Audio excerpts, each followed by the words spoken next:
사랑하고 축복합니다.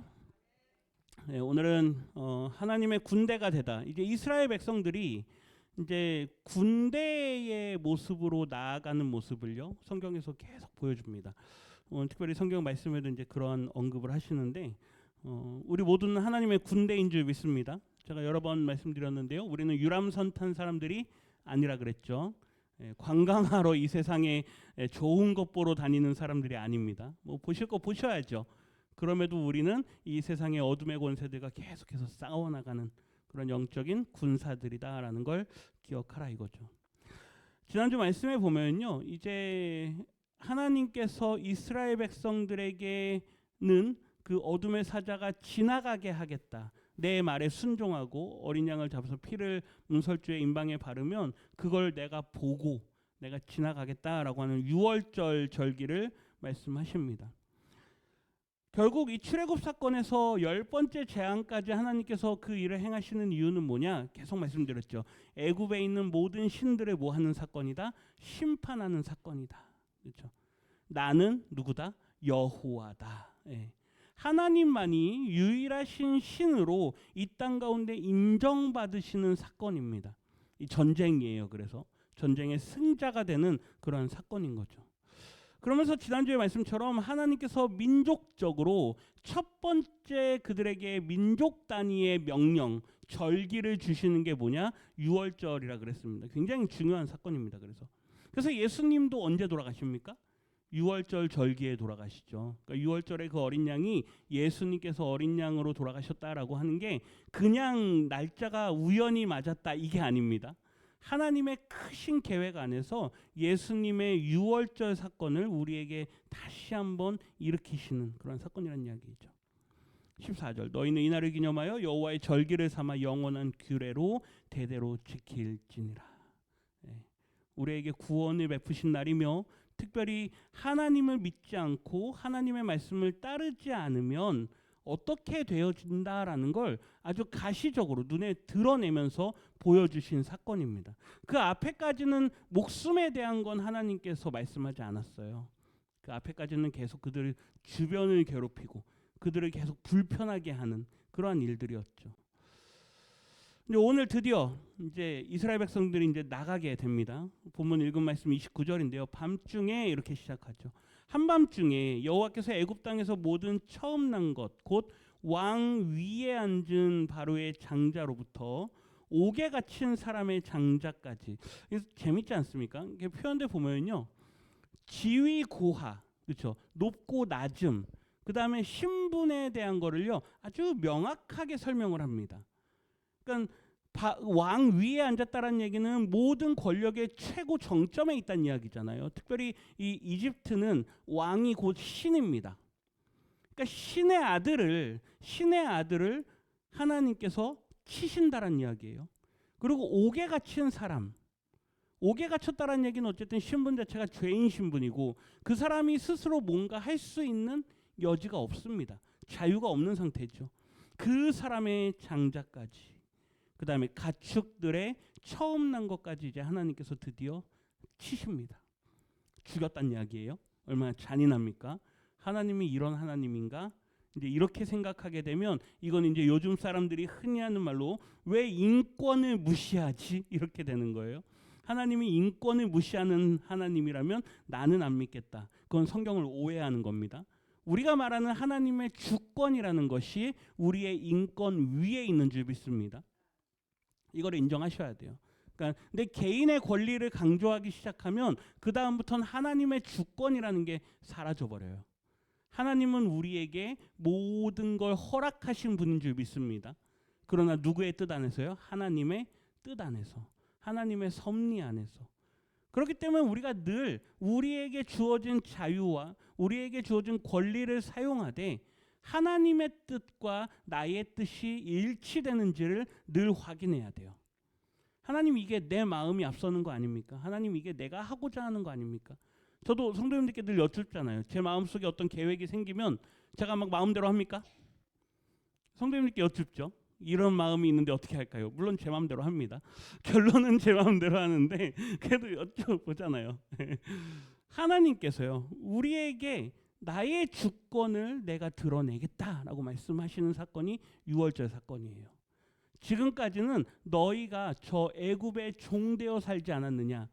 너희는 우상들, 이방 신의 밑에서 너희의 주권 없이 살았었다. 그런데 이제 너희의 주권을 내가 가져오겠다. 내가 너희의 하나님이 되겠다. 너희들은 내 백성이 되어서 내 안에서 이제 자유하다라는 걸 보여주시는 사건이라는 이야기죠. 30절 같이 읽습니다. 그 밤에 바로와 그 모든 신하와 모든 애굽 사람이 일어나고 애굽에 큰 부르짖음이 있었으니 이는 그 나라에 죽임을 당하지 아니한 집이 하나도 없었음이었더라. 아멘. 네. 이거죠. 끝에만 보세요. 죽임을 당하지 아니한 집이 하나도 없었다. 그러니까 애굽 땅에 사는 모든 사람들은 한 가족이라도 좀 있어야 되는 거 아닙니까? 그렇죠? 한 가족, 한 집이라도 비록 내가 애굽 사람이지만 내 옆집에 나랑 같이 일하던 사람을 보니까 왠지 그 말 그들을 따라가는 게 좀 낫지 않을까 해가지고요. 그래도 집에 좀 피라도 이렇게 좀 발랐으면 되는데 한 집도 그런 집이 없어요. 그러니까 오늘 보면 31절인데요. 바로가 밤중에 막 온 나라가 막 곡소리가 나니까 바로가 이제 자기 아들도 죽었잖아요. 그러니까 모세하고 아론을 부릅니다. 그러면서 하는 말이 너희와 이스라엘 자손은 일어나서 내 백성 가운데서 떠나라. 그렇죠?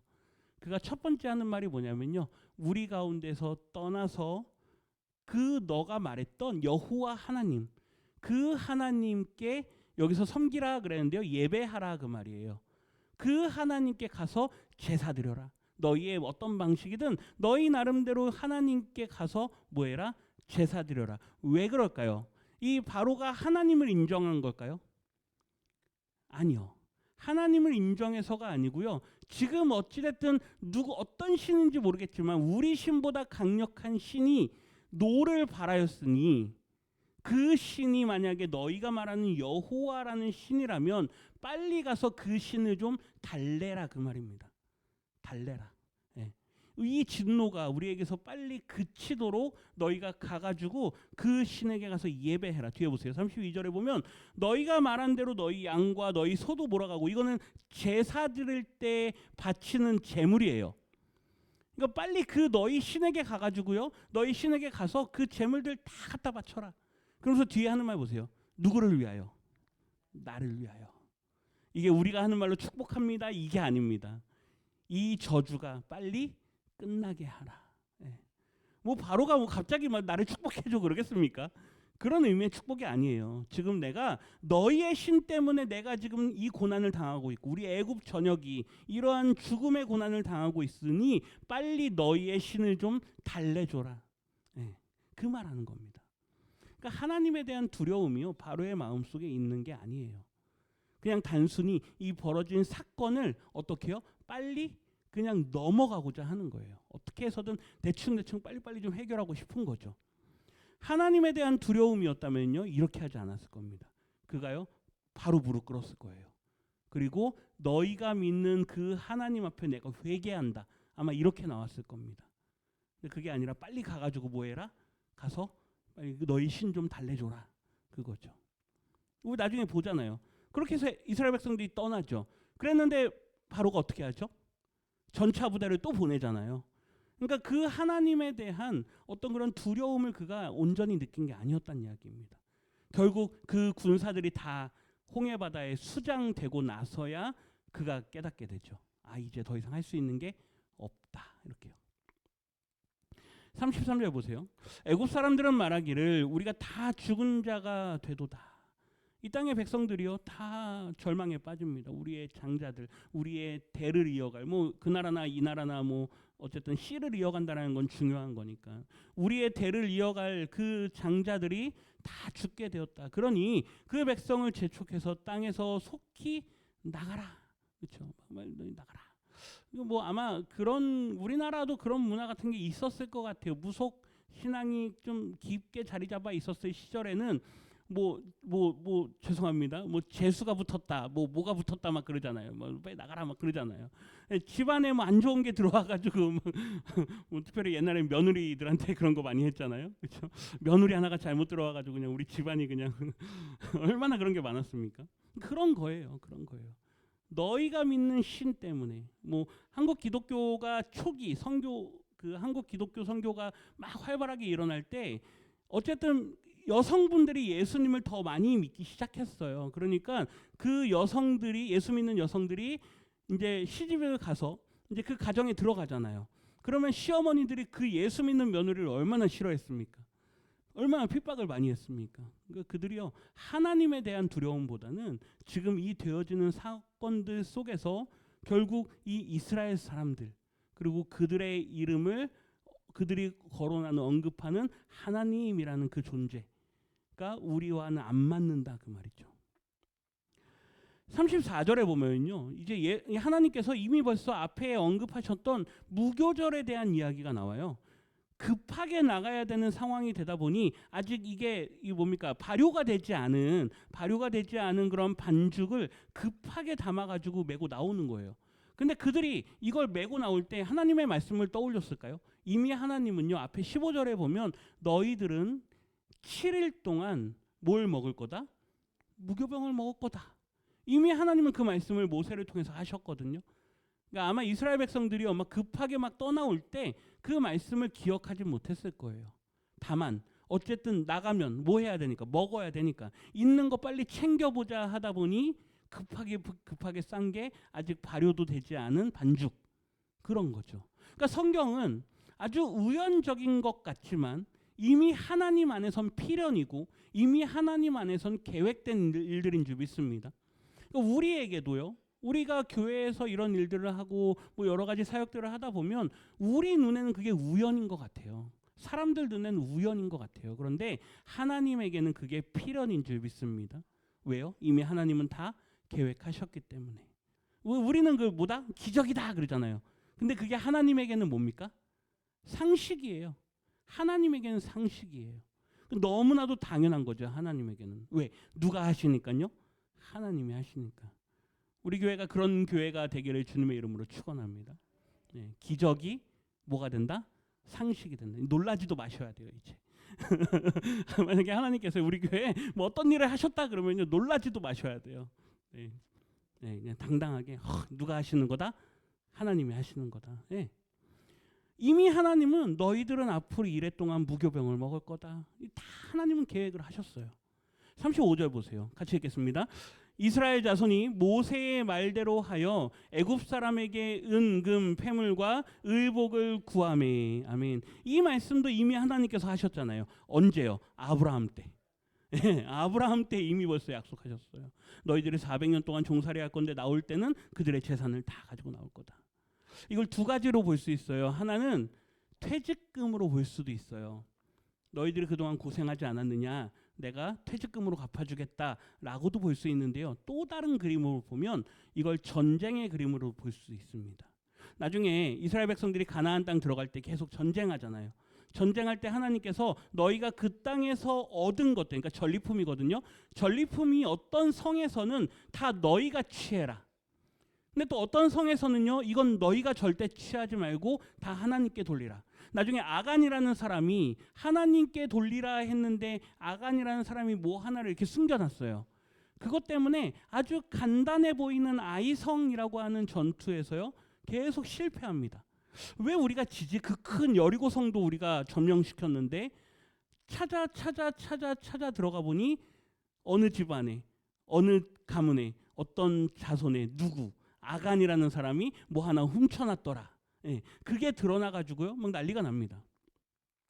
하나님께서는요 모든 전쟁을 할 때마다 전리품들을 어떻게 처리해야 되는지 계속 말씀해 주셨어요.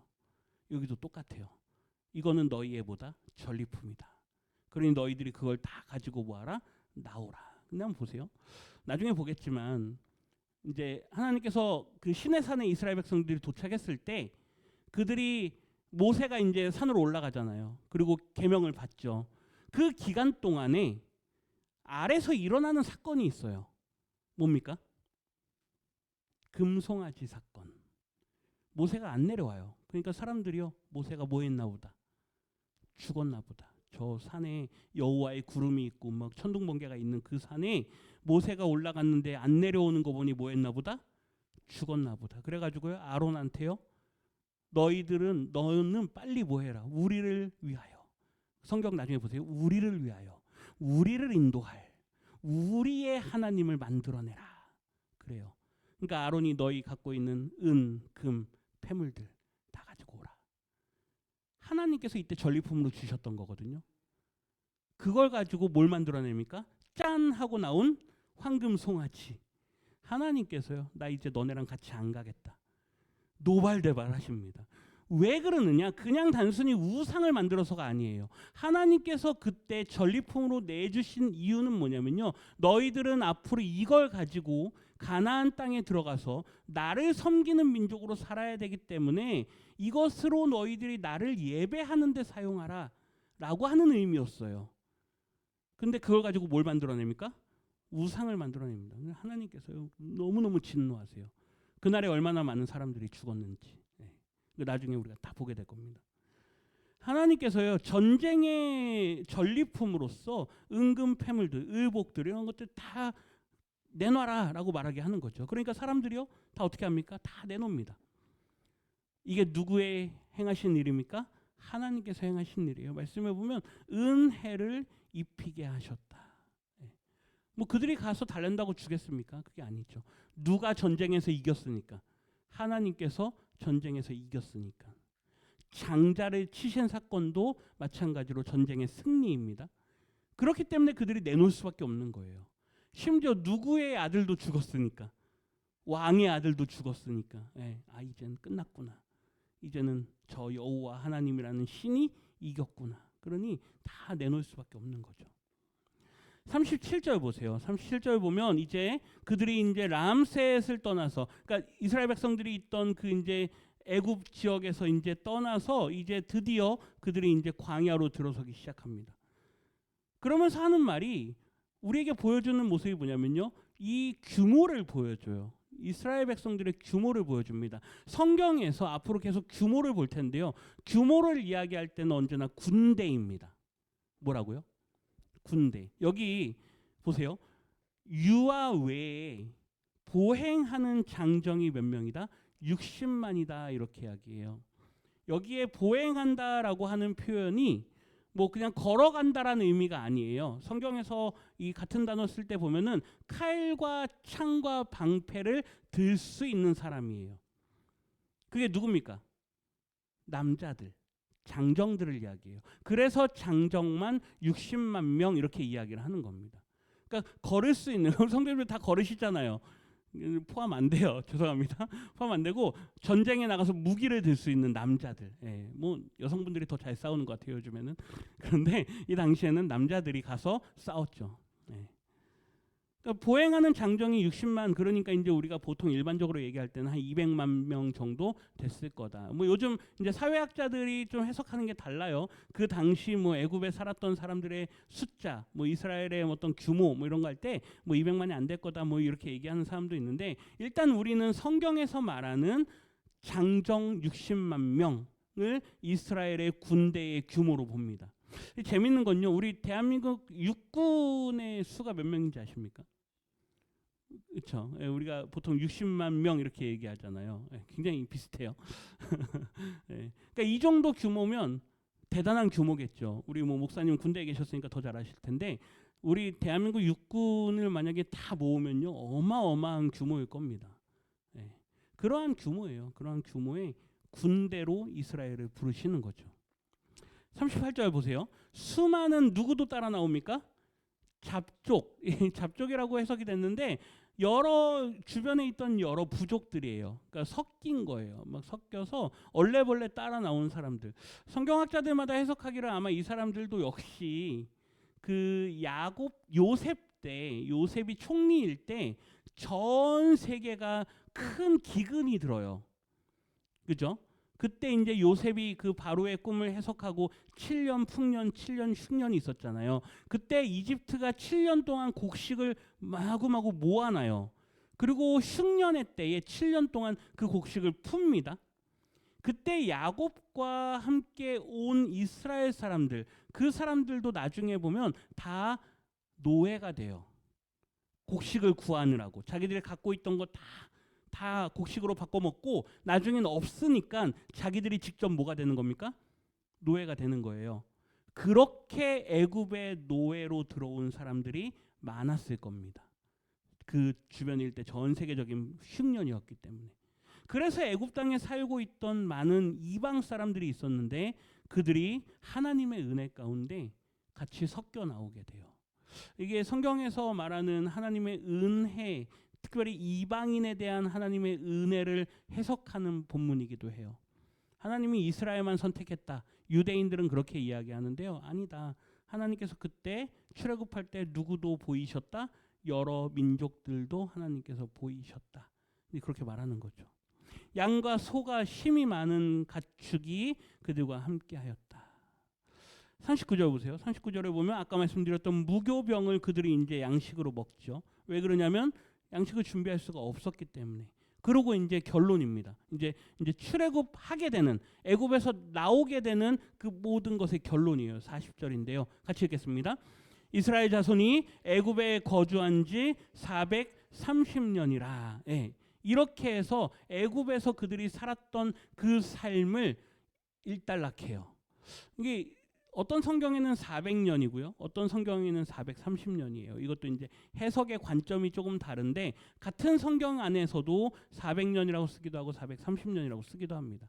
그 뭐가 뭐 틀린 거 아닙니까? 뭐 성경이 틀린 거 아닙니까? 우리는 그렇게 안 봅니다. 400년이 되었든 430년이 되었든 이게 계산하는 조금 방법의 차이가 있는데 이러한 뭐 계산법들이 다를지라도 하나님은 이미 언제 때부터요? 아브라함 때부터 언약하셨던 그 언약을 이루셨다라는 게 포인트입니다. 너희들이 400년 동안 그들에게 종살이가 되고 고난을 당한 후에 나오게 될 거다. 그걸 하나님께서 이루셨다라는 게 오늘 말씀이 우리에게 보여주는 거죠. 그리고 오늘 이제 제목에서 읽었던 말씀 41절인데요. 41절 읽겠습니다. 430년이 끝나는 그날에 여호와의 군대가 다 애굽 땅에서 나왔은즉. 아멘. 아까 말씀드렸죠. 60만이라고 하는 숫자를 보여준 이유가 뭐냐? 이제부터 그들은 하나님의 군대가 될 거기 때문이죠. 앞으로 그들이 해야 될 일이 뭡니까? 물론 광야 40년을 돌면서 광야에서 전쟁을 하기도 합니다. 그렇지만 광야를 돌면서 하나님의 말씀을 받고 하나님의 나라가 되고 그들이 이제 하나님의 나라로서 이 땅 가운데 어떻게 살아간다라는 걸 계속 훈련하게 돼요.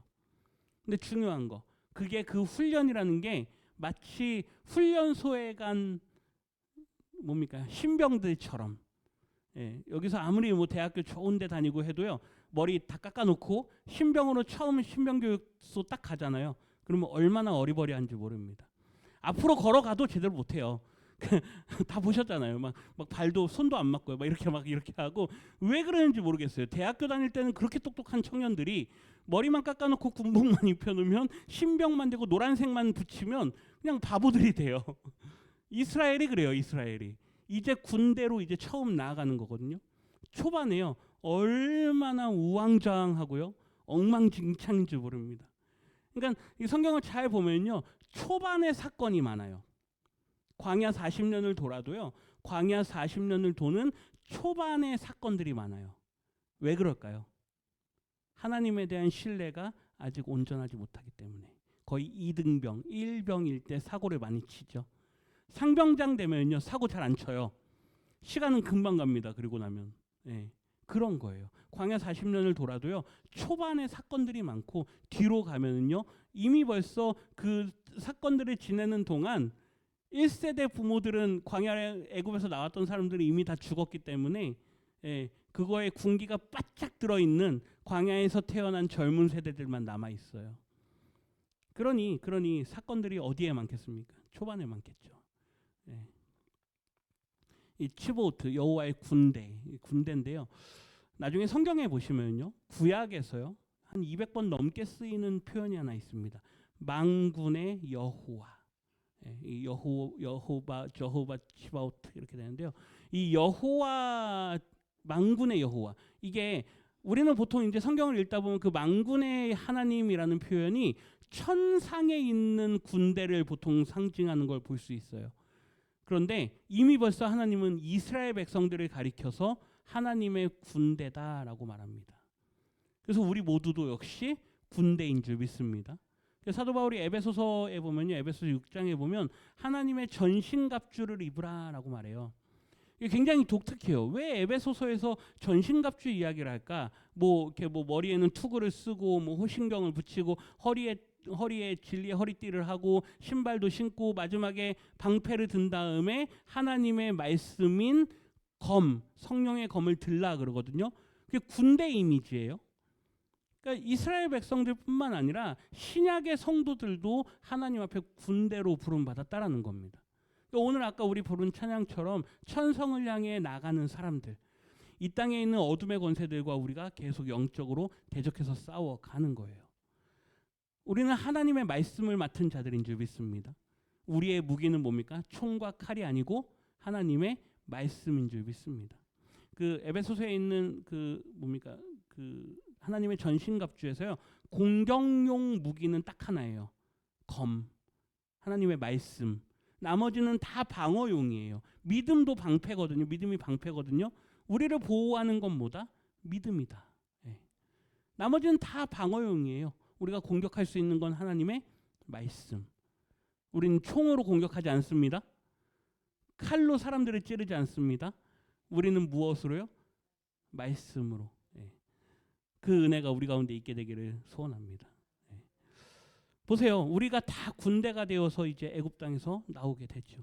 42절 읽고 마치겠습니다.